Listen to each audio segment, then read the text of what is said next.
আমি কথা শেষ করতেছি, ইতি টানতেছি। আজকে কি আমরা সংখ্যায় কম এই জন্য আমাদের দুরবস্থা, না আমাদের দেশ কম এই জন্য আমরা দুরবস্থা, না আমাদের কাছে অর্থ কম এই জন্য দুরবস্থা? দুনিয়ার কেউ দেখাইতে পারবে না মুসলমানের চেয়ে দামি জিনিস দুনিয়াতে কেউ ব্যবহার করে না। উন্নত দুনিয়ার যত ব্র্যান্ড আছে সবচেয়ে বেশি ব্র্যান্ডের জিনিস মুসলমান ব্যবহার করে। আমাদের ছেলেদের হাতেও অ্যান্ড্রয়েড সেট আছে, তোমাদের সাথে ইন্টারনেটের সংযোগ আছে।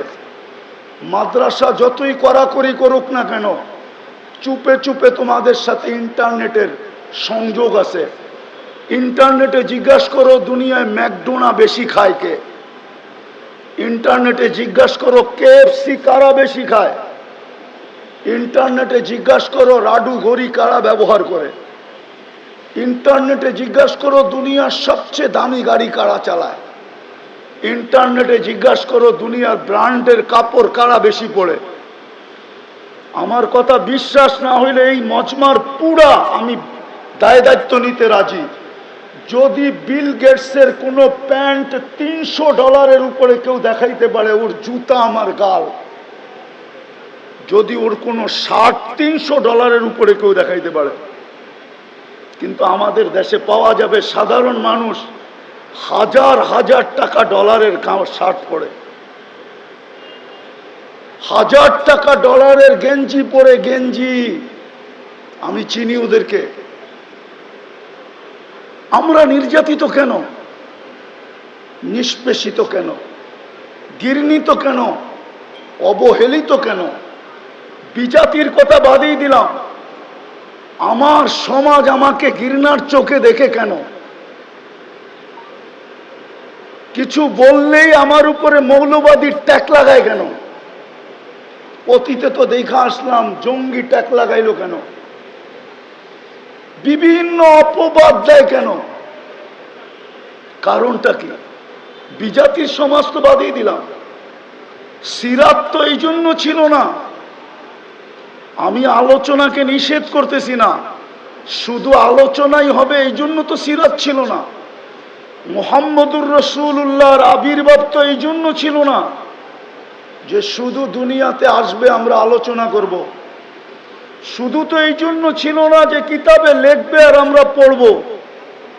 তোমরা আমাকে জবাব দাও,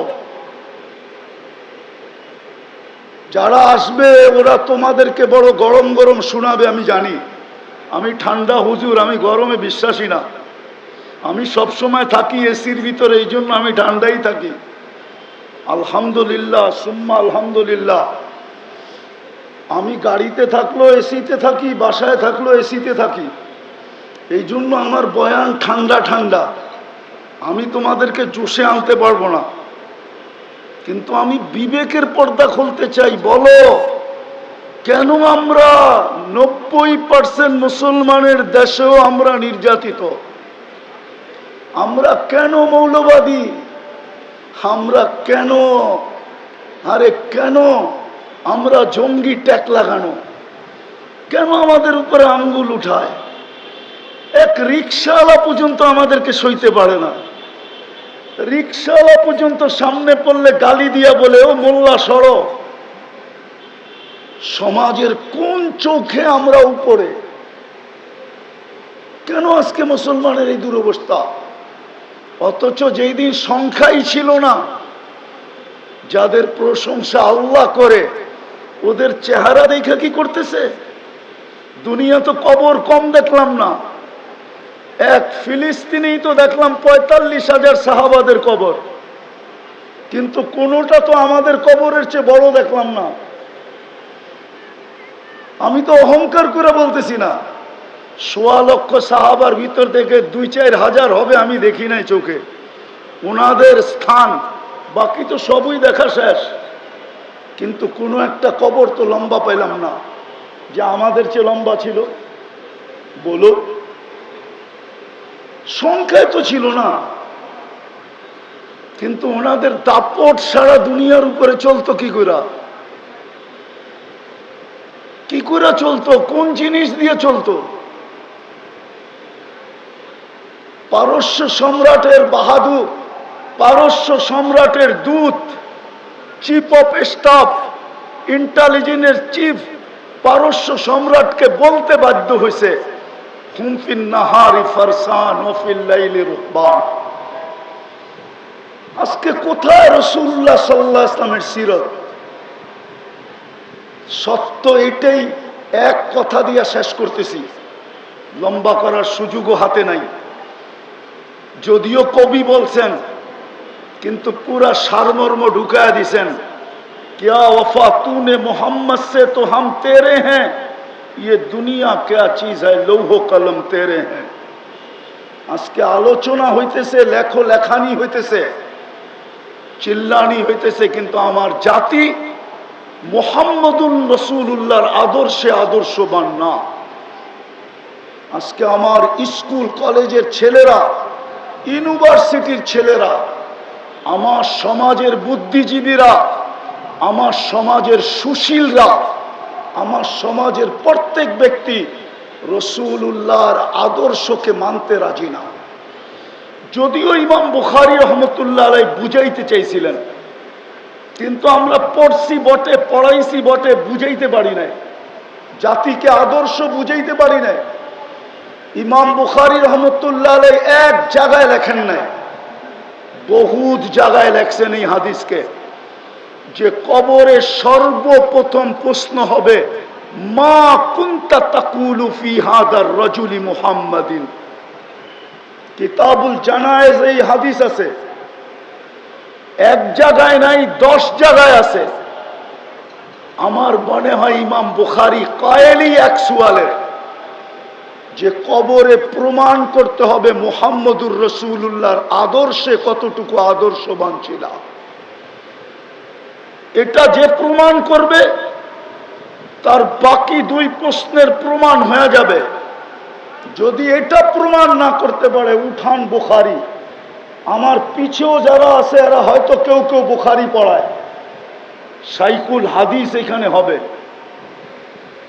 ইমাম বুখারী রহমতুল্লাহ আলাইহি প্রশ্ন উঠাইছেন যে কবরে প্রথম মুর্দাকে দাফন করার পরে যখন আত্মীয় স্বজন ফিরতে শুরু করে, তো মুর্দা নাকি এদের ফিরা যাওয়ার জুতার আওয়াজ পায়। তখনই 2 ফেরেশতা আসে আর আয়েশা জিজ্ঞাসা করে, মা কুনতা তাকুলু ফি হাদার রাজুলি মুহাম্মাদি। আজকে আমরা আলোচনায় পটু, লেখাতেও পটু। উচিত ছিল, উচিত এই সংস্থা তো শুধু একটা প্রোগ্রাম করবে, ঢাকা দক্ষিণের এই মাঠে শুধু একটা প্রোগ্রাম করবে। উচিত ছিল টাকাটাকে কয়েক ভাগে ভাগ করা, এই রবিউল আউয়াল মাসে প্রত্যেকটা ঢাকাকে কয়েকটা ভাগে ভাগ করা, কমসে কম 2 দিন অন্তর অন্তর 15টা সম্মেলন করা উচিত ছিল। আমি আপনাদের উপরে আঙ্গুল উঠাইতেছি না, রাগ হয়েন না। আমি এই সংস্থার কর্ণধারদের উপরে আঙ্গুল উঠাইতেছি না। উচিত ছিল এরকম সম্মেলন ঢাকা শহরে 15টা হওয়া উচিত ছিল এই সংস্থার পক্ষ থেকে। তাইলে হয়তো এই ঢাকার 2 সিটির মানুষের কানের ভিতরে কিছু কথা যাইত, যে সিরাতুর রাসূল কতটুকু আমাদের জীবনে প্রয়োজন। আজকে প্রয়োজনীয়তা আমাদের জীবনে নাই, আমাদের কাছে নাই না। দুনিয়াতে আমরা প্রয়োজনীয়তা মনে করি না, আমরা আখেরাতে প্রয়োজনীয়তা মনে করি। আমাদের পেশাব পায়খানা থেকে নিয়ে বেডরুম, আর আমাদের ঘুম থেকে নিয়ে সজাগ, আমাদের 24 ঘন্টার প্রত্যেকটা মুহূর্ত আল্লাহর কাছে কবুল ওই সময় হবে যেই সময় মুহাম্মদুর রাসূলুল্লাহর আদর্শ মতো হবে। নাইলে যুবকের যৌবন বেকার যাবে, নারীর নারীত্ব বেকার যাবে, পুরুষের পুরুষত্ব বেকার যাবে। পুরা জাতি যাদেরকে আল্লাহ নিজে নির্বাচিত করে উম্মতে মুহাম্মদী বানাইছেন, আমরা সদিচ্ছায় উম্মতে মুহাম্মদী হই নাই। আমরা তো আল্লাহর নির্বাচনের মাধ্যমে হইছি। হুয়াজতাবাকুম, কোরআন বলে তোমরা নির্বাচিত। আমরা নির্বাচিত মাধ্যমে উম্মতে মুহাম্মদী হইছি। নাইলে তো মুসা আলাইহিস ইসলামও হইতেন, নাইলে দানিয়াল আলাইহিস ইসলামকে চোখের পানি ঝরায়া বারওয়ায়েতে বাদায়া ওয়া নেহায়া এতটুকু মঞ্জুর করাইতে হতো না যে আমার লাশ যেন সুরক্ষিত রাখা হয়, উম্মতে মুহাম্মদীর হাতে যেন আমার দাফন আর কাফন করা হয়। এতটুকু উনি মঞ্জুর করাইতেন না। উনি জানতেন উম্মতে মুহাম্মদী কি জিনিস। নবীরা জানতেন মাসালুহুম ফিত তাওরাত ওয়াল ইনজিল, তাওরাতওয়ালারা জানতেন উম্মতে মুহাম্মদী জিনিসটা কি, জবুরওয়ালারা জানতেন উম্মতে মুহাম্মদী জিনিসটা কি। এরা কোন উম্মত হবে? এত বড় মর্যাদা আল্লাহ দিতেন না। কুনতুম খায়রা উম্মাহ ঘোষণা করতেন না। আজকে আমরা সব ছাড়ছি। ওই ইকবালের কথাই সত্য, রহ গিয়া রসমে আজা রোহে বেলালি না রহি, ফলসফা রহ গিয়া তলকিন গজালি না রহি। সত্য এটাই। চিৎকার আছে আজকে, চিৎকার।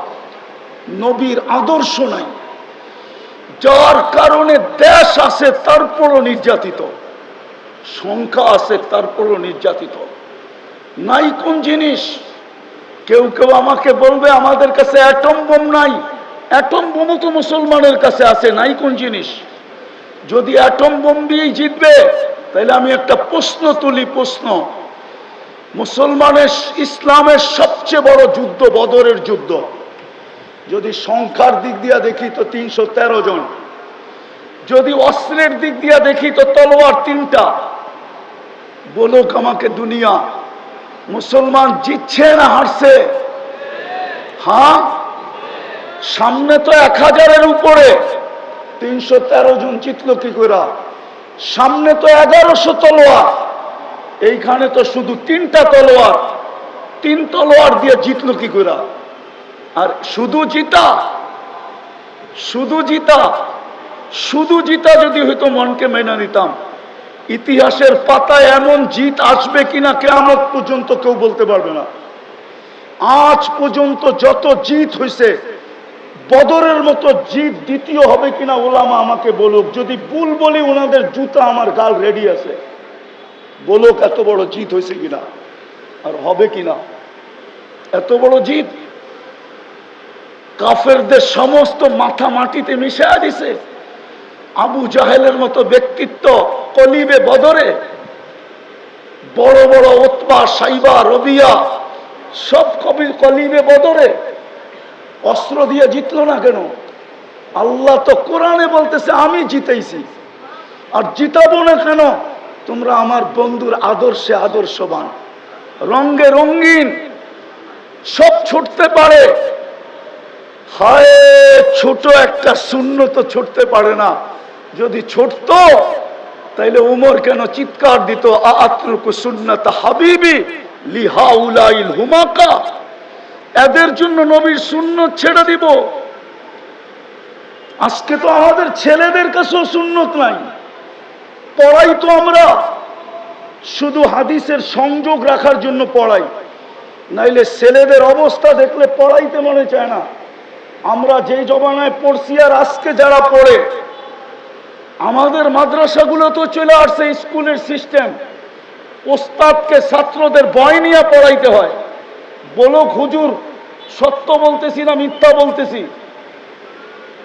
আমাদের মাদ্রাসাগুলোরও তো এই অবস্থা।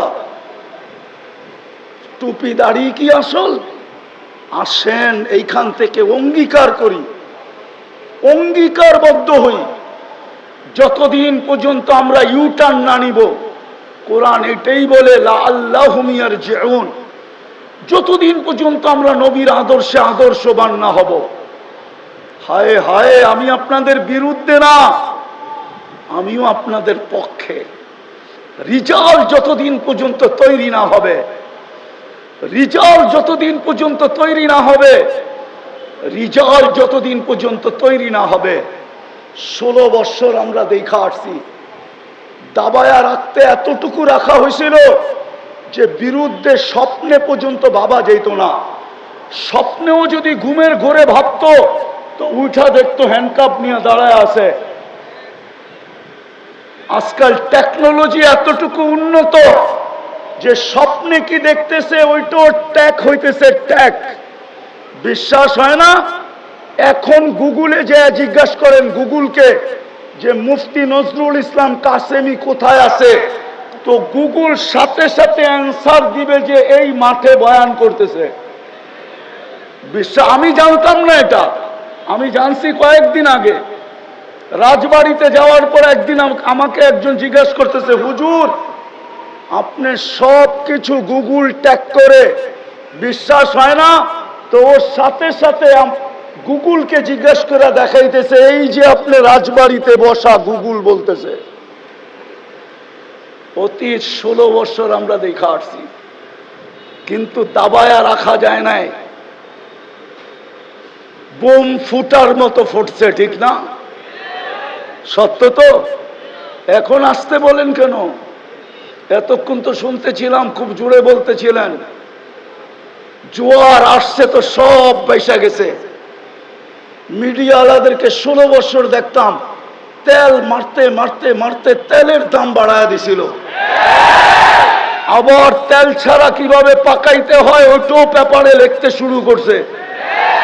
আজকেও দেখতেছি স্বৈরাচার বলতে বলতে গলা শুকায়া যায়, তো খবর পাঠ করার মাঝে মাঝে আবার পানি দিয়া গলা ভিজায় নেয়।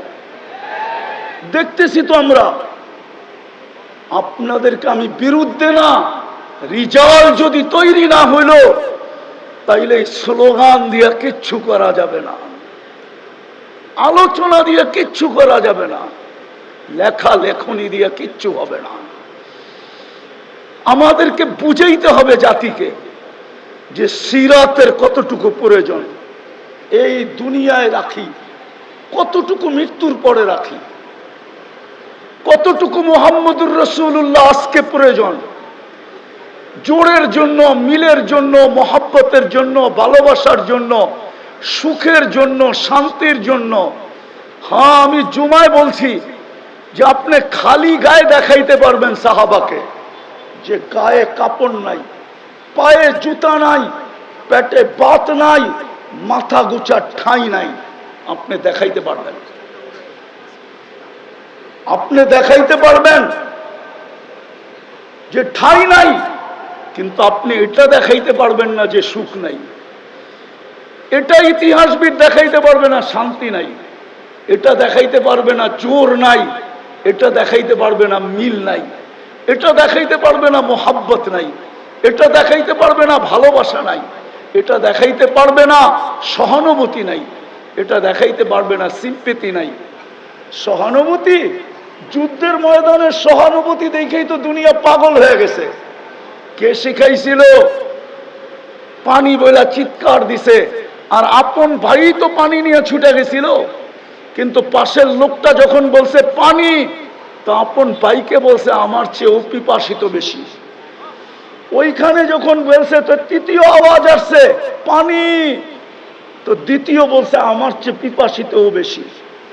তৃতীয় জনের কাছে পৌঁছতে পৌঁছতে দুনিয়ার থেকে চলে গেছে, দ্বিতীয়র কাছে আইসা দেখে ও চলে গেছে, আপন ভাইয়ের কাছে আইসা দেখতেছে ও চলে গেছে, পানি পানির জায়গায় রয়ে গেছে। এই সহানুভূতি যুদ্ধের ময়দানে যখন জীবন বাহির হইতেছে, কোন জাতি দেখাইতে পারবে বলেন? আজকে তো ফিলিস্তিন চিৎকার দিতেছে, পাশে তো মুসলিম দেশেই মিশর, পাশে তো মুসলিম কয়েকটা দেশ আছে, স্বজাতি তো আরবদের, আরবদের আসাবিয়ত তো দুনিয়ার সেরা। আমি লেখি নাই, ইমাম আসকালানি রহমতুল্লাহ আলাইহি লেখছেন সিত্তুন ইয়াদখুলুনা নারা জাহান্নামা বিসিতকিন। হ্যাঁ, ওনার কিতাব উঠায় দেখেন, ইবনে হাজার আসকালানি রহমতুল্লাহ আলাইহি উনিই তো লেখছেন আরব বিল আসাবিয়া, আরবদের ভিতরে আঞ্চলিকতা সবচেয়ে বেশি। আরব হওয়া সত্ত্বেও ফিলিস্তিন না খায়া মরে কি করে, আর ওরা পায়ে তেল মালিশ করে কি করে। বিদায় শেষ জায়গায় চলে আসছি। আসেন এই সম্মেলন থেকে আমরা অঙ্গীকার করি যে আজকের থেকে আমাদের মিশন হবে, আমরা সিরতে উপরে উঠব, রসুলের সুন্নতের উপরে উঠব, আর রিজাল তৈরি করব পায়ে দৌড়া হলো। দেখি আল্লাহ আমাদের উপরে দয়া করেন কিনা, নাইলে চিৎকার দিতে থাকবো প্রত্যেক রাকাতে গায়রিল মাগদুবি আলাইহিম ওয়ালাদ-দাল্লিন পড়তে থাকবো, আর মসজিদ গুলা জোরে আমিন বইলা কাঁপাইতে থাকবো। কিন্তু রব্বে কাবার কসম, আজ পর্যন্ত দোয়া কবুল হয় নাই, আর সামনে হবে কিনা আমি জানি না। মসজিদ আমিন দিয়া কাঁপবে, আর আমরা ওয়ালাদ গায়রিল মাগদুবি আলাইহিম ওয়ালাদ-দাল্লিন পড়তে থাকবো। আল্লাহ ইহুদি নাসারার হাত থেকে বাঁচান, আর আমরা ওদের দ্বারা সবচেয়ে বেশি নির্যাতিত হইতে থাকবো।